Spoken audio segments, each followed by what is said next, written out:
ibintu byose mu buzima bigira ingaruka. Ikintu cyiza kikugira ingaruka nziza, ikintu kibi kikugira ingaruka mbi. Ibyo byo mwese murabizi.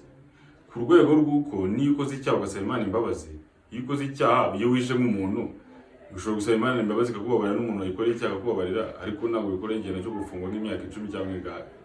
Niba ukoze amafuti ukakubagana, ubyara umwana nyine uramurera ukamutunga, ugaca muri ubwo buribwe, no kwiga wenda bikahagarara, ariko ugakora ibyo ugomba gukora.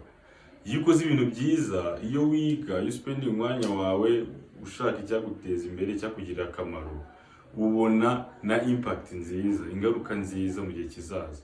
Urakomera, uba umuntu w'umugabo nyine, ukagera ku iterambere kubera wakoraga icyiza buri munsi. Ntabwo wajyaga gushaka ibintu byoroshye, warigaga nyine. Niba ari ukwiga ugakora cyane, niba ari gukora ugakora kugira ngo ugire aho uzagera ejo, aho kugira ngo umare umwanya gukora ibintu bitari byiza negative. Niba unywa inzoga nyinshi nyine cyane, byanze bikunda umwaka umwe cyangwa ibiri uzabona ingaruka. Ushobora kunanuka cyane, ushobora kurwara ibirwara.